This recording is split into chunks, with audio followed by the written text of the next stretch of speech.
שלום לכם ובוקר טוב, אנחנו בשידור חי בתוכנית הביטחונית של ערוץ טוב. תחשבו טוב מה יקרה אם מחר בבוקר ערוץ טוב יפסיק להתקיים. ערוץ שאומר אמת, אומר אמת על ביטחון המדינה, לא חושש להגיד אותה, זה הערוץ הזה. אין ספק שערוץ טוב, הייתי אומר, זה הערוץ הרחב לאינטליגנציה הלאומית. יש רק דבר אחד שעומד לנו מול העיניים, הזהות היהודית של עם ישראל בארץ ישראל. אין נרטיב חד וברור, בדומה לאקטואליה יהודית, למה אנחנו פה ואיך אנחנו חייבים להיות כדי לשרוד במזרח התיכון. אני מבסוט מהערוץ שלכם בצורה בלתי רגילה, ממש מכור. אנחנו כמעט לבד במערכה התקשורתית המונהגת על ידי מהנדסי תודעה של רעיונות השמאל הקיצוני והפרוגרסיבי. חשוב שיהיו כמה שיותר ערוצים וכלי תקשורת שמפיצים תפיסת עולם שונה מהמיינסטרים התקשורתי. סוף סוף אין מה שנקרא צנזורה של אנשי שמאל, אף אחד, אבל אף אחד לא יסתום לנו את הפה. יש לכם אומץ, תמשיכו. רק שלא יחבלו בכם, זה הבעיה. אתם מובילי דעת קהל, באומץ רב. אנחנו חלק מעם, קבוצת ימין שמבינה את המורשת שלנו, את האתוס שלנו, מאיפה באנו, על מה נשמור כדי שיהיה לנו עוד לאן ללכת. לחצו על הקישור כאן מתחת לנגן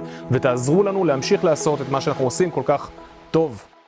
שלום לך, בוקר טוב, האלוף יצחק בריק. שלום, בוקר אור.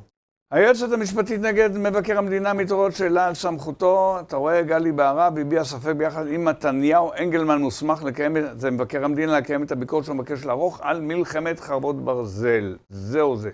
מה אתה חושב? אני חושב שצה"ל לא יכול לבדוק את עצמו. תחקירים שהוא עושה והתוצאות שאנחנו מניבים זה ביזיון. כל מה שקורה לנו עכשיו בתוך עזה, עם זה שעולים כל הזמן מחדש הילדים שלנו על מטענים ומתפוצצים, זה כתוצאה מחוסר הוצאת לקחים. היום כשאתה נכנס למבנה אתה צריך להיות לאיזה מובן שהוא יהיה ממולכד, אתה צריך פגז של מטוס או של טנק או של ארטילריה או של רחפן. הם חוזרים על זה כל יום שני ושלישי ללא שום בדיקה, שולחים נערים צעירים שמפרקים את הקורסים, כן אנשים אחרים, שולחים אותם לתוך רפיח, מכניסים אותם לתוך בית בלי שום תרגולת. וזה חוזר עצמו, והנושא של המשמעת המבצעית מרוסקת. אבל, לכן אני בא ואומר, הצבא חייב להיבדק. הצבא חייב להיבדק.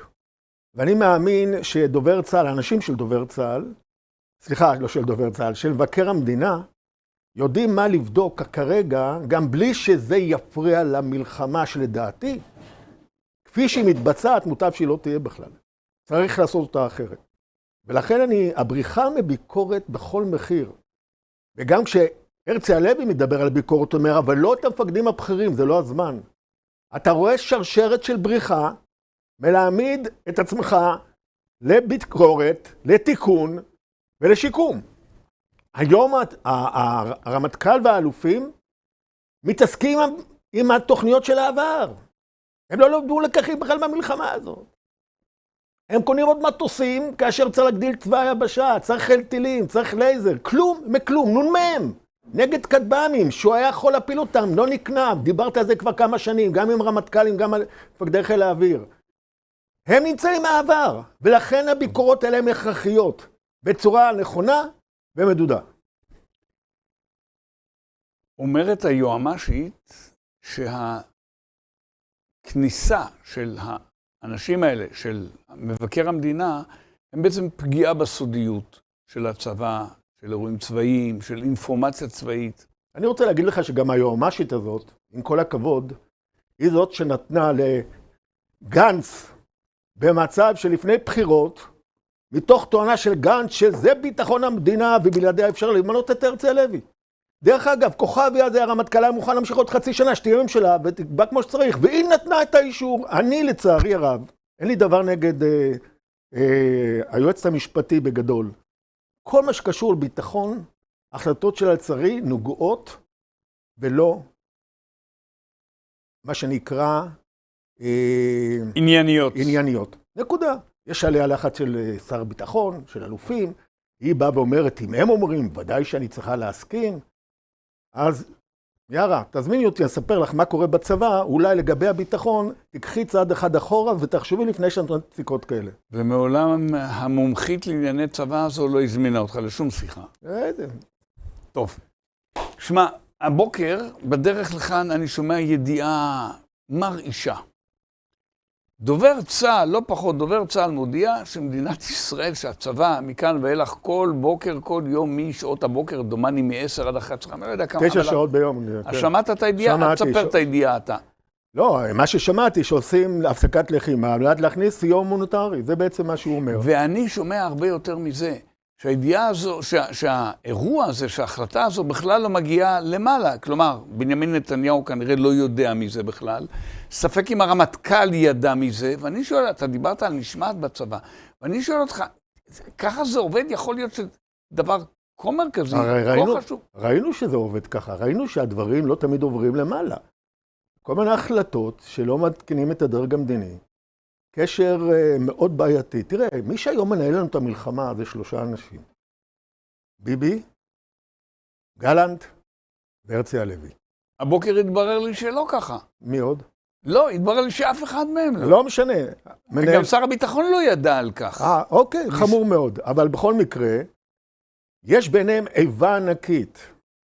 גלנט והרצי הלוי מאוד לא אוהבים את ביבי, וביבי מאוד לא אוהב אותם. ולצערי הרב, חוסר האינטגרציה ביניהם, היחסים הבסיסיים לנהל מלחמה כל כך קשה, פוגע גם בדיווח לרעהו. פוגע באושיות הכי יסודיות של ניהול מלחמה של צוות שעובד ביחד. אין יחד שם. ואתה צריך להבין מה שקורה למדינת ישראל, ולכן קוראים דברים שאתה לא יכול להאמין, וזה קרה גם בעבר. שהחליט הרמטכ"ל, תזכיר לי על מה זה היה מדובר, שגלנט שמע את זה מהתקשורת פעם ראשונה, החלטה, לא, שכחתי על גם אני, הלאה. אוקיי, נחשוב ונזכר. זה קרה כבר הרבה פעמים, שזה לא דווח. אני נחרדתי מאוד הבוקר, אני מוכרח להגיד לך, אמרתי לעצמי... רגע, אבל אני לא יודע, הידיעה לא דיברה שלא דווח. לא, אני שמעתי אחר כך, שמעתי אינפורמציה מכתבים צבאיים, שמודים ככה, גלנט לא ידע, הרצי הלוי כנראה לא ידע, וראש הממשלה לא ידע. רגע, אז מי החליט? מישהו בדרג למטה. אלוף פיקוד דרום? אולי, עליו לא דובר. אבל אז מתחתיו עוד יותר גרוע. כלומר, הרעיון, או התחום הזה שאתה מצביע עליו שנים, שהמשמעת בצה"ל היא ביזרית לגמרי ומבוזרת לגמרי. אין דין ואין דיין, אין משמעת. שמע, זו ידיעה שהמשמעות שלה חורגת הרבה מעבר לאיזושהי ידיעה. האם הסתיימה המלחמה, המערכה ברפיח? מה ההשלכות של זה הבינלאומיות? אז בוא אני אגיד לך. האם זה מכוון לביידן? קודם כל, מה הולך שם? ברפיח הולך ביזיון. זה מה שאני רוצה להגיד. כל הסיפור הזה שהצבא, שנכנסנו לתוך ציר פילדלפי, אנחנו שולטים במנהרות, בבקבוק החמצן של החמאס, שדרך סיני, דרך המנהרות מעבירים את האמצעי לחימה כבר שנים, כל זה בלוף ענק. כן, נסעו על ציר פילדלפי, לא הגיעו לכל אורכו, משום שלתוך הליבה של רפיח עוד לא נכנסו, אבל המנהרות עוברות 50 מטר מתחת לאדמה. מסיני יש מאות כאלה. בשביל לחסום את כל המנהרות היית צריך לחפור תעלה, של עומק של 50 מטר, באורך של 9 קילומטר, מכרם שלום ועד הים, לאורך ציר פילדלפי, אז אתה מזהה את כל המנהרות, ואז אתה יכול גם לעסוק בחסימתם. מי בכלל הולך לחפור את התעלה הזאת? דיברנו עם המצרים, שיעשה את העסק הזה אצלם, הם לא מוכנים. זאת אומרת שהיום אנחנו נמצאים למעלה, שלמטה נמצאים אלפי אנשי חמאס, שבעצם יוצאים ועושים לנו מלכודים ויורים טילים, יש למעלה עוד אלפים שהם מחופשים לאזרחים רגילים, ואנחנו עומדים שם שבדרך כלל זה מאוד שקט, כי המלחמה לא מתבצעת נגד החמאס פנים אל פנים, אלא הם פשוט מפוצצים עלינו מטענים, ויורים רקטות וחוזרים, טילים וחוזרים לתוך המנהרות, ואנחנו מתחברים לעם ישראל, אנחנו ברפיח. אנחנו לא רק שלא מועילים בזה, אנחנו מאבדים אנשים על שטויות. אם אתה שואל אותי, בדרך הזאת אסור להמשיך להיות שם בכלל. תודה לעידן על תרומתו. עידן תרם. אבל עידן גם, זה המילה, אבל היא לא נכונה. עידן גם שואל סט של שאלות על רפיח, אני רוצה להעלות את השאלות בפניך. אחד, האם עובדים עלינו, נכלול אותם יחד, האם עובדים עלינו ברפיח? האם המנהרות החוצות ברפיח, האם הם למצרים הושמדו? כבר ענית על זה, רחוק מאוד. כמה זמן לוקח לחשוף מנהרות של 50 מטר מתחת לאדמה, והאם יכול להיות שנכנסנו סתם לרפיח? אתה בעצם ענית גם על זה, בוא נתמקד בשאלות. בקיצור, נכנסנו לרפיח ללא תכלית, ללא מטרה, ללא הבנה. אנחנו בשביל... אתה מדבר רק על ההיבטים הצבאיים. הצבאיים. הרפיח היה, אני אגיד לך עוד מה זה עשה לנו, אבל בעוד שנייה. הרפיח לא הביא אותנו לשום מעמד טוב יותר, רק יותר גרוע. אנחנו נהרגים בלי לפתור את הבעיות של המנהרות, אמרתי את זה קודם. אבל הכניסה לרפיח עשתה לנו עוד דבר נורא מול העולם. היא דרבנה את העולם להכניס אותנו לרשימה שחורה באום, יחד עם החמאס, יגידו מי זה האום שמום, וואו, זה 140 מדינות או 124 מדינות, שכתוצאה מזה גם עושים עלינו חרמות. צרפת כבר לא מזמינה אותנו לתערוכה הכי גדולה שלנו. היא לא מזמינה, היא יצרה, גם ישראלים לא יכולים להיכנס. וזה רק התחיל, אנחנו מוקצים מבחינת מיאוס בעולם, אנחנו מאבדים את העולם, ואם לזה נוכל לאבד גם את הכלכלה ואת האמברגו נשק שגם הוא יפגע בנו. אם הייתה לזה תכלית, והיינו באמת מצליחים לחסום את המנהרות, הייתי אומר כדאי. כי הרי בסוף אנחנו רוצים לנצח, אבל אם את זה אתה לא עושה, ואתה רק נפגע ונהרג, כשאתה לוקח צעירים מתוך קורסים שלא גמרו ובלי ניסיון, ושולח אותם לתוך בתים ממולכדים, ללא שום תרגולת, אז כל מה שאתה עושה, כל כמה ימים, 4, 10 הרוגים. אני בא ואומר, אם ככה אתם נלחמים, אז תפסיקו. ובכל זאת אתה אופטימי. כי אני בא ואומר, הלוחמים מדהימים. המפקדים הם מדהימים. יש לנו עם מי לעשות עבודה, יש לנו עם מי לשפר. אבל אלה שמקבלים את ההחלטות שהביאו אותנו לאסון בעוטף עזה, בשביל האסירים, אלה שעושים היום את ההחלטות שמביאו אותנו לאסון הבא. ואותם צריך להחליף מיד. נקודה. כמה זמן אנחנו צריכים לשהות בציר פילדלפי על מנת להשמיד את כל המנהרות למטה? כמה זמן? מה זה לא כמה זמן? אתה צריך להחליט קודם כל לעשות את התעלה הזאת. השאלה אם זה אפשרי, לחפור תעלה של 50 מטר באורך של 9 קילומטר? מישהו, הרי הם נמצאים שם באלפיהם, בתוך המנהרות, הם בחוץ, מעורבים עם האזרחים, אתה לא יודע מי זה וזה, והם פשוט, אתה תנסה לחפור תעלה כזאת. האלוף בריק, אפשר? כן, טכנית אפשר, נכון? טכנית, אבל מעשית, זה פרויקט שקשה מאוד לעמוד בו. למה? משום שאתה צריך להכניס לשם דחפורים, אתה צריך להכניס מסעיות, ובטון, לחסום, וכל זה תחת אש ונונטט, ובלילה התקפות והרוגים ופצועים. עכשיו, אז אני שואל אותך, מה יהיה עם ציר פילדלפי? המוקש הנורא הזה. יותר מכך. הבעיה היא גם אם היית עושה את זה. בוא נגיד שעשית. יעשו מחדש. אתה, כמו שיצאת מעזה אחרי שכבשת 80% והוצאת את הכוחות החוצה, כמו שהיום ברפיח כבר אין לך אנשי מילואים, כי אתה צריך לתת להם לנוח, אז אתה מביא צעירים תוך כדי בקורסים. אז אלוף בריק אולי... אתה לא תוכל לאורך זמן להחזיק שם הצבא. אז אלוף בריק אולי צודקים, אלה האומרים וגורסים שאל לנו להחזיר לפחות את ציר פילדלפי, יש גם שגורסים יותר מזה, לידי העזתים ולשלוט במקום ולאט לאט לעשות את זה.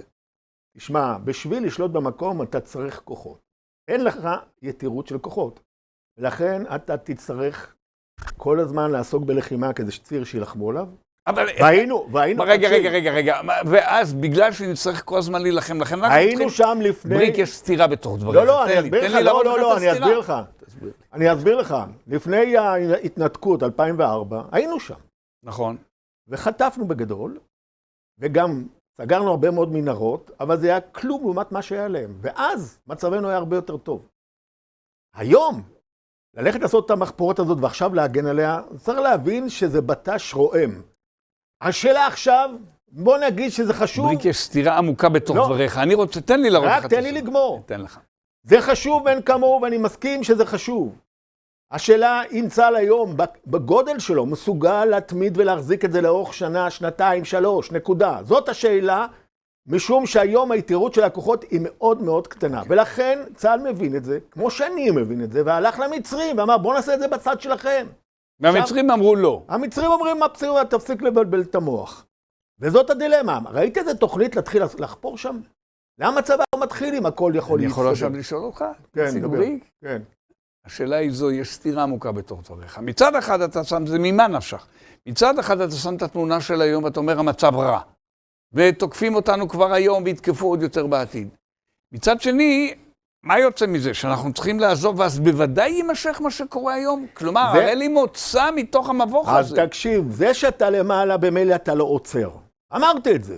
בשביל לעצור, תחפור תעלה של 9 קילומטר. אתה אומר שאי אפשר, הנה הסתירה. עזוב, בוא נגיד שהצבא הולך על זה. אבל הוא צריך לחשוב, אחרי שהוא עושה את זה, איך הוא שם נמצא כמה שנים. והצבא לא חושב שהוא יכול להיות שם כמה שנים. זה אני אומר לך. ולכן, גם לשמור על תעלה בעומק 50 מטר, גם לבדוק שהם לא יחדשו אותה. כי אם תעזוב, הם יחדשו את הכל מחדש. כל זה אופרציה שהצבא קטנטן, שהקטין אותו, יש לו בעיה, והצבא את זה מבין. לכן, בשיטה שקורה היום, אין איזה שום תוחלת. אין איזה תוחלת. תגדיל את הצבא, תהיה מסוגל להחליף את הכוחות, ואז תיכנס, תעשה את התעלה, תשמור על זה 5 שנים כמה שצריך, כי זה חשוב מאוד.